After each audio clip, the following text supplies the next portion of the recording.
Bonjour à toutes et à tous.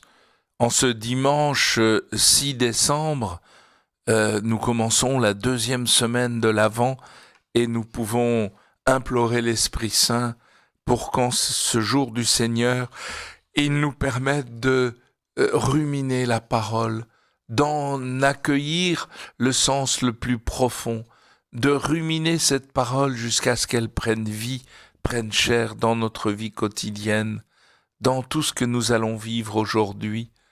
Et l'Esprit Saint alors pourra nous conduire sur le chemin de la lumière, sur le chemin de la plénitude de la vie en Christ.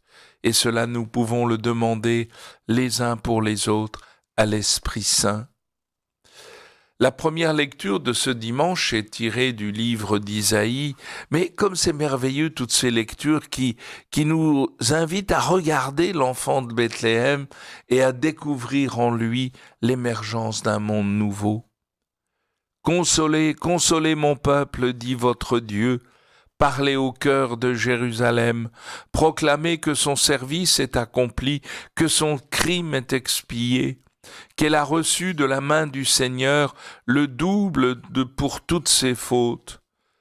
Une voix proclame dans le désert, préparez le chemin du Seigneur, tracez droit dans les terres arides une route pour notre Dieu, que tout ravin soit comblé, toute montagne et toute colline abaissée, que les escarpements se changent en plaine et les sommets en larges vallées. Alors se révélera la gloire du Seigneur. Et tout être de chair verra que la bouche du Seigneur a parlé. Monte sur une haute montagne, toi qui portes la bonne nouvelle à Sion.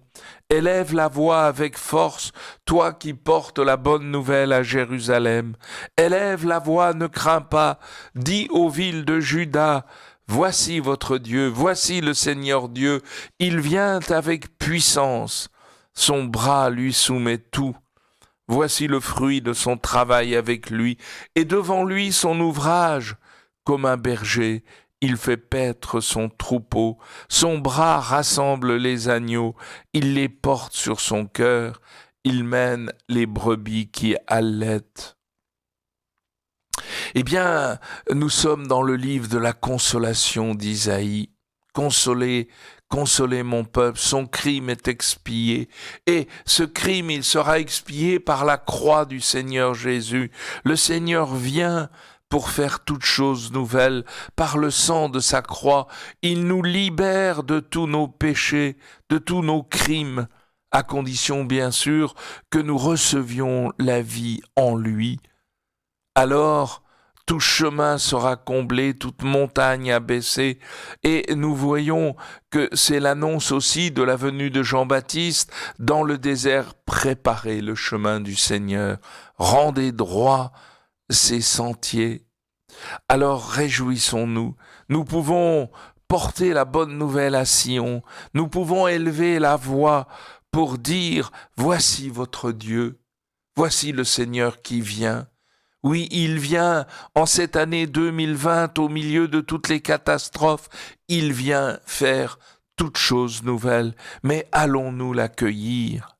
Voici votre Dieu, voici le Seigneur Dieu, il vient avec puissance, mais attention, sa puissance est divine, ce n'est pas une question de division ou d'armée, c'est une question d'humilité, de puissance divine qui éclate dans la pauvreté et la petitesse, dans l'humilité. Son bras lui soumet tout. Voici le fruit de son travail avec lui. Comme un berger, il fait paître son troupeau. Oui, le Seigneur est vraiment le bon pasteur qui vient rassembler ses brebis, qui vient serrer sur son cœur les agneaux et qui vient nous conduire les brebis qui allaitent jusque dans la véritable bergerie. La deuxième lecture de ce dimanche est tirée de la deuxième lettre de Pierre au chapitre 3, les versets 8 à 14. Je vous les lis. « Bien-aimés, il est une chose qui ne doit pas vous échapper.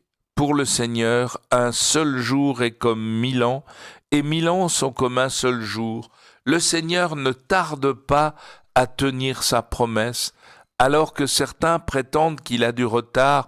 Au contraire, il prend patience envers vous, car il ne veut pas en laisser quelques-uns se perdre, mais il veut que tous parviennent à la conversion. Cependant, le jour du Seigneur viendra comme un voleur, alors les cieux disparaîtront avec fracas, les éléments embrasés seront dissous, la terre avec tout ce qu'on a fait ici-bas ne pourra y échapper.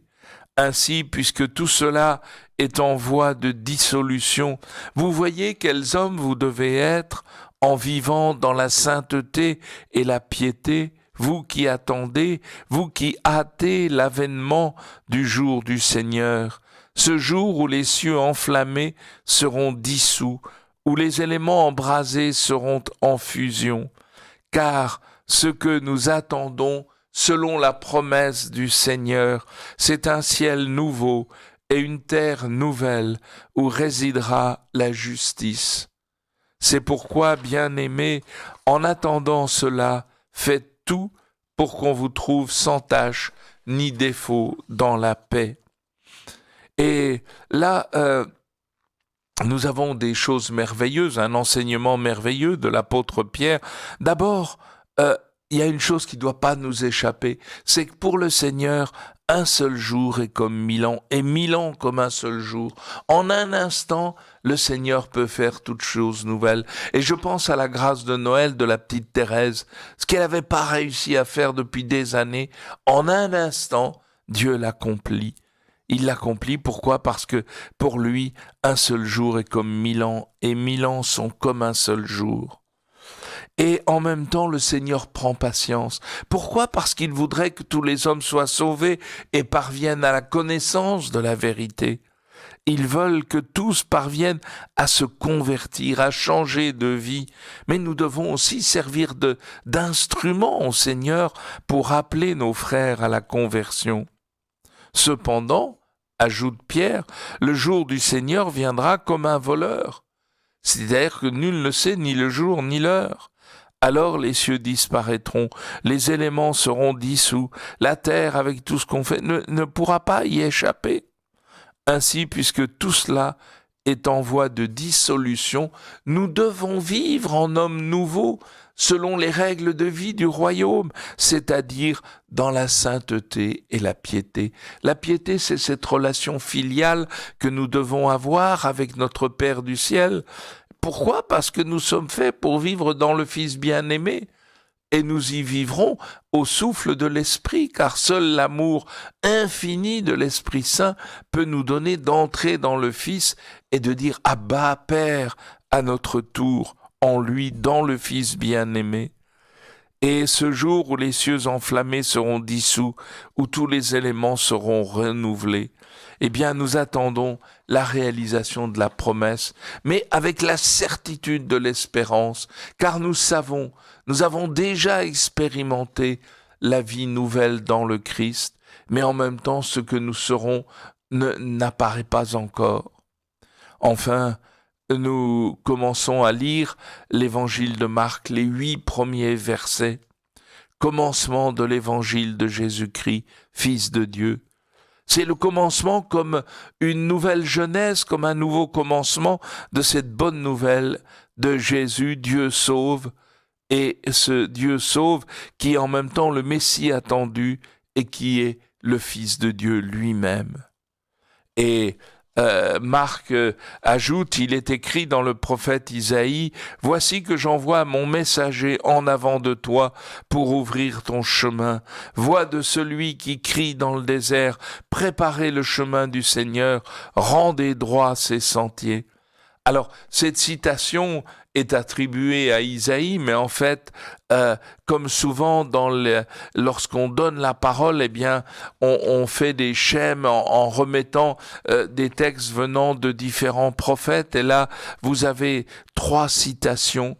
Préparez le chemin du Seigneur. Puis,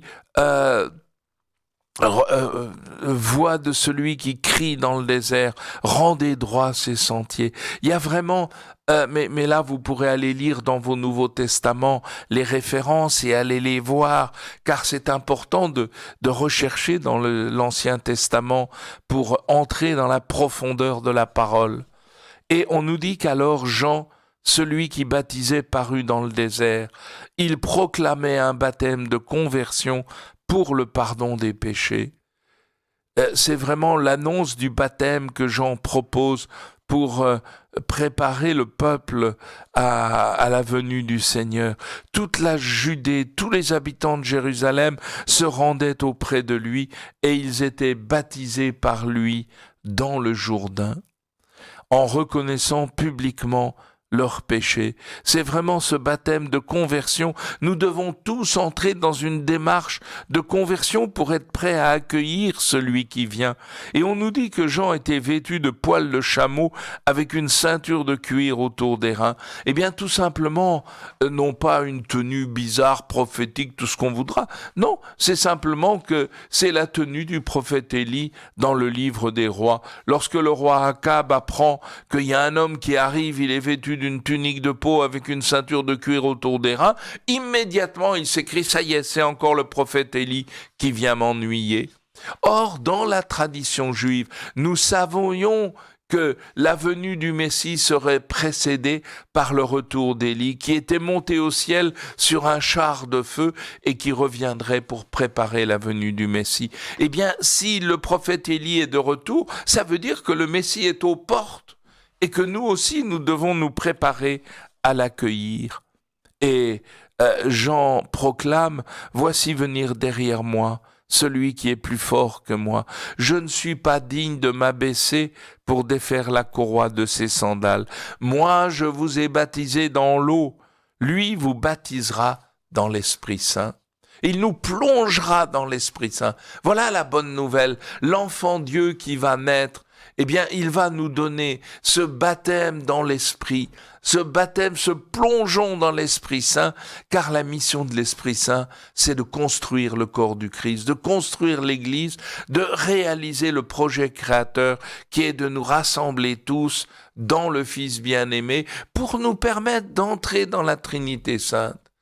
Projet extraordinaire. Alors, demandons à l'Esprit ce matin qu'il nous aide à entrer dans la profondeur de cette parole. Je vous souhaite à tous et à toutes un bon dimanche.